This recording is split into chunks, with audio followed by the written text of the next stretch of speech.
ಲೋಕಸಭಾ ಚುನಾವಣೆ ಮತ ಎಣಿಕೆ ನಿಷೇಧಾಜ್ಞೆ ಜಾರಿ. ಲೋಕಸಭಾ ಸಾರ್ವತ್ರಿಕ ಚುನಾವಣೆ 2024ಕ್ಕೆ ಸಂಬಂಧಿಸಿದಂತೆ ಉತ್ತರ ಕನ್ನಡ ಲೋಕಸಭಾ ಕ್ಷೇತ್ರದ ಮತದಾನದ ಮತ ಎಣಿಕೆ ಕಾರ್ಯವು ಜೂನ್ 4ರಂದು ಕುಮಟಾ ತಾಲೂಕಿನ ಡಾಕ್ಟರ್ ಎ.ವಿ. ಬಾಳಿಗ ಕಲಾ ಮತ್ತು ವಿಜ್ಞಾನ ಕಾಲೇಜಿನಲ್ಲಿ ನಡೆಯಲಿದೆ. ಮತ ಎಣಿಕೆ ಕಾರ್ಯವನ್ನು ಶಾಂತಿಯುತವಾಗಿ ನಡೆಸಲು ಅನುಕೂಲವಾಗುವಂತೆ ಮತ್ತು ಮತ ಎಣಿಕೆಯ ನಂತರ ಫಲಿತಾಂಶ ಪ್ರಕಟಣೆಗೊಂಡು ಫಲಿತಾಂಶದ ಪ್ರಭಾವದಿಂದ ಗೆಲುವು ಸಾಧಿಸಿದ ಅಭ್ಯರ್ಥಿಗಳು ಮತ್ತು ಬೆಂಬಲಿಗರು ಗುಂಪು ಗುಂಪಾಗಿ ಸೇರಿ ಮೆರವಣಿಗೆ, ವಿಜಯೋತ್ಸವಗಳನ್ನು ಆಚರಿಸಲು ಅವಕಾಶ ನೀಡಿದಲ್ಲಿ ಕಾನೂನು ಸುವ್ಯವಸ್ಥೆಗೆ ಭಂಗ ಉಂಟಾಗುವ ಸಾಧ್ಯತೆಗಳಿರುವ ಹಿನ್ನೆಲೆ ಮತ ಎಣಿಕೆ ಕಾರ್ಯವು ಸುಸೂತ್ರವಾಗಿ ನಡೆಯಲು ನಂತರ ಕಾನೂನು ವ್ಯವಸ್ಥೆಯನ್ನು ಕಾಯ್ದುಕೊಂಡು ಶಾಂತಿಯನ್ನು ಕಾಪಾಡುವ ಸಲುವಾಗಿ ಯಾವುದೇ ಅಹಿತಕರ ಘಟನೆಗಳು ನಡೆಯದಂತೆ ತಡೆಗಟ್ಟಲು ಹಾಗೂ ಸಾರ್ವಜನಿಕ ಹಿತದೃಷ್ಟಿಯಿಂದ ಸುರಕ್ಷತೆಯನ್ನು ಕಾಪಾಡುವ ನಿಟ್ಟಿನಲ್ಲಿ 1973ರ ಕ್ರಿಮಿನಲ್ ಪ್ರೊಸೀಜರ್ ಕೋಡ್ ಸೆಕ್ಷನ್ 144(1) ಅನ್ವಯ ಜಿಲ್ಲೆಯಾದ್ಯಂತ ಜೂನ್ 4ರಂದು ಬೆಳಗ್ಗೆ 5 ಗಂಟೆಯಿಂದ ಮಧ್ಯರಾತ್ರಿ 12ರವರೆಗೆ ಈ ಕೆಳಗಿನಂತೆ ಷರತ್ತುಗಳನ್ನು ವಿಧಿಸಿ ನಿಷೇಧಾಜ್ಞೆ ಜಾರಿಗೊಳಿಸಿ ಜಿಲ್ಲಾಧಿಕಾರಿ ಗಂಗೂಬಾಯಿ ಮಾನ್ಕರ್ ಆದೇಶಿಸಿದ್ದಾರೆ. ಈ ನಿಷೇಧದ ಅವಧಿಯಲ್ಲಿ ಕಾನೂನು ಸುವ್ಯವಸ್ಥೆ ಕಾಪಾಡುವ ಹಿತದೃಷ್ಟಿಯಿಂದ ಜಿಲ್ಲೆಯ ವ್ಯಾಪ್ತಿಯಲ್ಲಿ ಸಾರ್ವಜನಿಕ ಸ್ಥಳಗಳಲ್ಲಿ ಸಾರ್ವಜನಿಕರು 5 ಜನರು ಅಥವಾ ಅದಕ್ಕಿಂತ ಹೆಚ್ಚಿನ ಸಂಖ್ಯೆಯಲ್ಲಿ ಗುಂಪು ಸೇರುವುದು, ತಿರುಗಾಡುವುದು ಹಾಗೂ ಮೆರವಣಿಗೆ, ಸಭೆ ಸಮಾರಂಭ ಜರುಗಿಸುವುದನ್ನು ನಿಷೇಧಿಸಲಾಗಿರುತ್ತದೆ. ಮತ ಎಣಿಕೆ ಕೇಂದ್ರದ 100 ಮೀಟರ್ ಅಂತರದಲ್ಲಿ ಮೊಬೈಲ್ ಫೋನ್, ಕಾರ್ಡ್ ಫೋನ್ ಅಥವಾ ಇನ್ನಿತರೆ ಎಲೆಕ್ಟ್ರಾನಿಕ್ ಉಪಕರಣಗಳನ್ನು ತೆಗೆದುಕೊಂಡು ಹೋಗುವುದನ್ನು ನಿಷೇಧಿಸಲಾಗಿದೆ. ಯಾವುದೇ ರೀತಿಯ ಸಾರ್ವಜನಿಕ ಮೆರವಣಿಗೆ, ವಿಜಯೋತ್ಸವ, ಕರಾಳೋತ್ಸವ, ಪ್ರತಿಭಟನಾ ಮೆರವಣಿಗೆ ಹಾಗೂ ವಿಜಯೋತ್ಸವದ ಅಂಗವಾಗಿ ಸಾರ್ವಜನಿಕ ಸಭೆ ಸಮಾರಂಭಗಳನ್ನು ಹಾಗೂ ಯಾವುದೇ ರೀತಿಯ ಘೋಷಣೆ ಕೂಗುವುದನ್ನು ನಿಷೇಧಿಸಿದೆ. ಶಸ್ತ್ರ, ಬಡಿಗೆ, ಬರ್ಜಿ, ಗದೆ, ಬಂದೂಕು, ಚೂರಿ, ಲಾಠಿ, ದೊಣ್ಣೆ, ಚಾಕುಗಳನ್ನು ಅಥವಾ ದೇಹಕ್ಕೆ ಅಪಾಯವನ್ನುಂಟು ಮಾಡಬಹುದಾದ ಮಾರಕಾಸ್ತ್ರವನ್ನು ಯಾವುದನ್ನೇ ತೆಗೆದುಕೊಂಡು ಹೋಗುವುದನ್ನು ಮತ್ತು ತಿರುಗಾಡುವುದನ್ನು ಪ್ರತಿಬಂಧಿಸಲಾಗಿದೆ. ಚುನಾವಣೆಯ ಮತ ಎಣಿಕೆ ಫಲಿತಾಂಶದ ವಿಜಯೋತ್ಸವದ ಸಂದರ್ಭದಲ್ಲಿ ಪಟಾಕಿ ಅಥವಾ ಸಿಡಿಮದ್ದು ಸಿಡಿಸುವುದನ್ನು ನಿಷೇಧಿಸಲಾಗಿದೆ. ಕಲ್ಲುಗಳನ್ನು ಮತ್ತು ಎಸೆಯುವಂತಹ ಪದಾರ್ಥಗಳನ್ನು ಎಸೆಯುವ ಅಥವಾ ಬಿಡುವ ಸಾಧನಗಳನ್ನು ತೆಗೆದುಕೊಂಡು ಹೋಗುವುದನ್ನು ನಿಷೇಧಿಸಲಾಗಿದೆ. ಈ ಅವಧಿಯಲ್ಲಿ ಧ್ವನಿವರ್ಧಕಗಳನ್ನು ಬಳಸುವಂತಿಲ್ಲ. ಸಾರ್ವಜನಿಕವಾಗಿ ಯಾವುದೇ ವ್ಯಕ್ತಿ ಪ್ರಚೋದನಾತ್ಮಕ ಹಾಗೂ ಉದ್ರೇಕಕಾರಿ ಹಾಡುಗಳು, ಕೂಗಾಟ ಮಾಡುವುದನ್ನು ಹಾಗೂ ವ್ಯಕ್ತಿಗಳ ತೇಜೋವಧೆ ಮಾಡುವಂತಹ ಚಿತ್ರಗಳು, ಚಿಹ್ನೆಗಳು, ಪ್ರತಿಕೃತಿಗಳು ಮುಂತಾದವುಗಳನ್ನು ಪ್ರದರ್ಶಿಸುವುದಾಗಲಿ ಹಾಗೂ ಸಾರ್ವಜನಿಕ ಗಾಂಭೀರ್ಯ ಹಾಗೂ ನೈತಿಕತೆಗೆ ಭಂಗ ತರುವಂತಹ ಅಥವಾ ಕಾನೂನು ಮತ್ತು ಸುವ್ಯವಸ್ಥೆಗೆ ಭಂಗ ತರುವಂತಹ ಯಾವುದೇ ಕೃತ್ಯಗಳಲ್ಲಿ ತೊಡಗುವುದನ್ನು ನಿಷೇಧಿಸಲಾಗಿರುತ್ತದೆ. ಯಾವುದೇ ವ್ಯಕ್ತಿ ಅಥವಾ ಸಾರ್ವಜನಿಕರಾಗಲಿ ಮೇಲೆ ವಿವರಿಸಿದ ಮಾರಕಾಸ್ತ್ರಗಳು, ಸ್ಫೋಟಕ ವಸ್ತುಗಳು, ವಿನಾಶಕಾರಿ ವಸ್ತುಗಳು ಹಾಗೂ ಇತರ ಆಕ್ಷೇಪಾರ್ಹ ವಸ್ತುಗಳನ್ನು ಹೊಂದಿದ್ದು ಕಂಡುಬಂದ ಕೂಡಲೇ ಅವುಗಳನ್ನು ವಶಪಡಿಸಿಕೊಳ್ಳಲು ಪೊಲೀಸ್ ಅಧಿಕಾರಿಗಳಿಗೆ ಅಧಿಕಾರ ಇದ್ದು ಅಂತಹ ಮಾರಕಾಸ್ತ್ರಗಳನ್ನು ಸರ್ಕಾರಕ್ಕೆ ಮುಟ್ಟುಗೋಲು ಮಾಡಿಕೊಳ್ಳಲಾಗುವುದು. ಅಲ್ಲದೆ ಸಂಬಂಧಿಸಿದ ವ್ಯಕ್ತಿಗಳ ಮೇಲೆ ಕಾನೂನು ರೀತಿಯ ಕ್ರಮ ಜರುಗಿಸಲಾಗುವುದು. ಈ ಆದೇಶಗಳನ್ನು ಉಲ್ಲಂಘಿಸುವವರ ವಿರುದ್ಧ ಕಾನೂನಿನನ್ವಯ ಕ್ರಮ ಕೈಗೊಳ್ಳಲಾಗುವುದು ಎಂದು ಜಿಲ್ಲಾಧಿಕಾರಿ ಗಂಗೂಬಾಯಿ ಮಾನ್ಕರ್ ತಿಳಿಸಿದ್ದಾರೆ. ಶಾಸಕ ಭೀಮಣ್ಣನವರಿಂದ ಸರ್ಕಾರಿ ಶಾಲೆಗೆ ಮಕ್ಕಳಿಗೆ ಸ್ವಾಗತ, ಪುಸ್ತಕ ವಿತರಣೆ. ಶಿರಸಿಯ ಶಾಸಕರ ಮಾದರಿ ಸರ್ಕಾರಿ ಶಾಲೆಯಲ್ಲಿ ಶಾಸಕ ಭೀಮಣ್ಣ ನಾಯ್ಕರವರು ಶಾಲಾ ಪ್ರಾರಂಭೋತ್ಸವ ಕಾರ್ಯಕ್ರಮದ ಅಧ್ಯಕ್ಷತೆ ವಹಿಸಿ ಮಾತನಾಡಿದರು. ಸರ್ಕಾರ ನೀಡುವ ಎಲ್ಲ ಸವಲತ್ತುಗಳನ್ನು, ಉತ್ತಮ ಶಿಕ್ಷಣವನ್ನು ಪಡೆದು ಒಳ್ಳೆಯ ಪ್ರಜೆಗಳಾಗಿ ಜೀವನದಲ್ಲಿ ಉನ್ನತ ಸಾಧನೆ ಮಾಡಿ ಎಂದು ಮಕ್ಕಳಿಗೆ ಹಾರೈಸಿದರು. ನಂತರ ಅವರು ಸಾಂಕೇತಿಕವಾಗಿ ಮಕ್ಕಳಿಗೆ ಪುಸ್ತಕ ಮತ್ತು ಶಾಲಾ ಸಮವಸ್ತ್ರವನ್ನು ವಿತರಿಸಿದರು. ಈ ಸಂದರ್ಭದಲ್ಲಿ ಕ್ಷೇತ್ರ ಶಿಕ್ಷಣಾಧಿಕಾರಿ ನಾಗರಾಜ ನಾಯ್ಕ್, ಜಗದೀಶ್ ಗೌಡರು, ಎಸ್ಡಿಎಂಸಿ ಸದಸ್ಯರು, ಶಾಲಾ ಶಿಕ್ಷಕರು, ವಿದ್ಯಾರ್ಥಿಗಳ ಪೋಷಕರು ಹಾಜರಿದ್ದರು. ಶಾಲಾ ಮುಖ್ಯೋಪಾಧ್ಯಾಯರಾದ ಶ್ರೀಶೈಲಿ ಚಿಗರಿ ಸ್ವಾಗತಿಸಿದರು. ಶಿಕ್ಷಕಿ ಪ್ರಮೀಳಾ ಪೈ ನಿರ್ವಹಿಸಿದರು.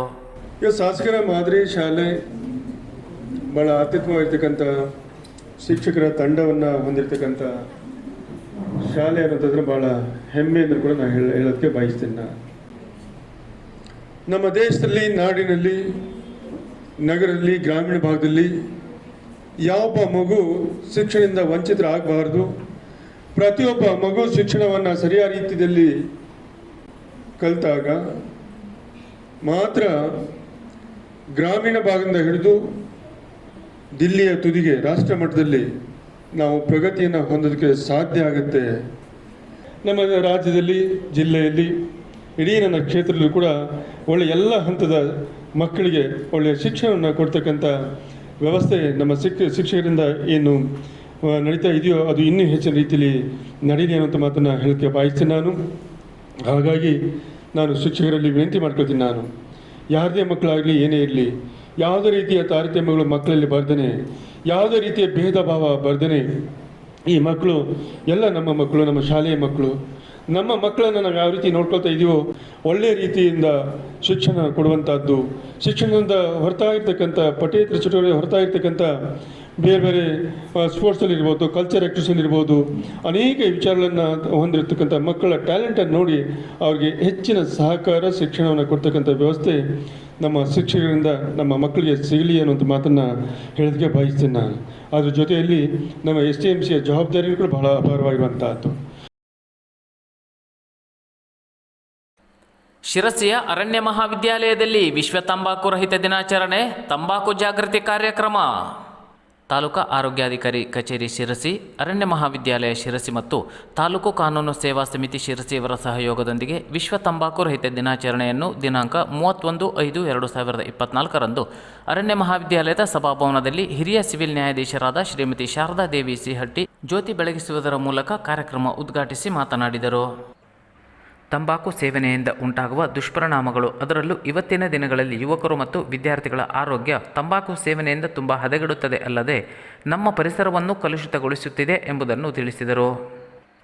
ಮುಖ್ಯ ಅತಿಥಿಗಳಾಗಿ ಉಪಸ್ಥಿತರಿದ್ದ ತಾಲೂಕಾ ಆರೋಗ್ಯ ಅಧಿಕಾರಿ ಡಾಕ್ಟರ್ ವಿನಾಯಕ್ ಭಟ್ ಮಾತನಾಡಿ, ಜಾಗತಿಕ ಮಟ್ಟದಲ್ಲಿ ತಂಬಾಕು ಸೇವನೆಯ ಪ್ರಮಾಣ ಗಣನೀಯವಾಗಿ ಏರುತ್ತಿದೆ ಹಾಗೂ ಮರಣದ ಪ್ರಮಾಣವೂ ಕೂಡ ಜಾಸ್ತಿಯಾಗುತ್ತಿದೆ ಎಂಬುದನ್ನು ಅಂಕಿ ಅಂಶದ ಮೂಲಕ ತಿಳಿಸಿದರು. ಹಾಗೂ ತಂಬಾಕು ಸೇವನೆಯಿಂದ ಯಾವ ಕ್ಯಾನ್ಸರ್ಗಳು ಬರುತ್ತವೆ ಎನ್ನುವ ಮಾಹಿತಿಯನ್ನು ತಿಳಿಸಿದರು. ಅರಣ್ಯ ಮಹಾವಿದ್ಯಾಲಯದ ಪ್ರಾಂಶುಪಾಲರಾದ ಡಾಕ್ಟರ್ R ವಾಸುದೇವ ಅವರು ಕಾರ್ಯಕ್ರಮದ ಅಧ್ಯಕ್ಷತೆಯನ್ನು ವಹಿಸಿ, ಇವತ್ತಿನ ದಿನಗಳಲ್ಲಿ ಯುವ ಸಮೂಹ ತಂಬಾಕು, ಬೀಡಿ, ಸಿಗರೆಟ್ಗಳ ದಾಸರಾಗುತ್ತಿದ್ದು ಆರೋಗ್ಯದ ಮೇಲೆ ದುಷ್ಪರಿಣಾಮವನ್ನು ಬೀರುತ್ತಿದೆ ಎಂಬುದನ್ನು ತಿಳಿಸಿದರು. ಡಾಕ್ಟರ್ ಕೃಷ್ಣಮೂರ್ತಿ ರೈತ ಜನರಲ್ ಸರ್ಜನ್ ರವರು ತಂಬಾಕಿನ ಸೇವನೆಯಿಂದ ಉಂಟಾಗುವ ದುಷ್ಪರಿಣಾಮಗಳ ಕುರಿತು PPT ಮೂಲಕ ಸವಿಸ್ತಾರವಾಗಿ ಉಪನ್ಯಾಸ ನೀಡಿದರು. ಕಾರ್ಯಕ್ರಮವನ್ನು ಅರಣ್ಯ ಮಹಾವಿದ್ಯಾಲಯದ ರಾಘವೇಂದ್ರ ಹಾಗೂ ಸಹೋದ್ಯೋಗಿಗಳು ಮತ್ತು ಆರೋಗ್ಯ ಇಲಾಖೆಯವರು ನಡೆಸಿಕೊಟ್ಟರು. ಕಾರ್ಯಕ್ರಮದಲ್ಲಿ ವಕೀಲರ ಸಂಘ ಶಿರಸಿ ಇದರ ಕಾರ್ಯದರ್ಶಿ ರಾಘವೇಂದ್ರ ಹೆಗಡೆ, ಶಿರಸಿ ನಗರಸಭೆ ರೆವಿನ್ಯೂ ಆಫೀಸರ್ RM ವೆರ್ಣೇಕರ್, ತಂಬಾಕು ತನಿಖಾ ದಳದ ಸದಸ್ಯರು, ಆರೋಗ್ಯ ಇಲಾಖೆಯ ಅಧಿಕಾರಿಗಳು, ಅರಣ್ಯ ಮಹಾವಿದ್ಯಾಲಯದ ಶಿಕ್ಷಕ ವೃಂದದವರು, ಸಿಬ್ಬಂದಿಗಳು, ವಿದ್ಯಾರ್ಥಿನಿಯರು ಉಪಸ್ಥಿತರಿದ್ದರು.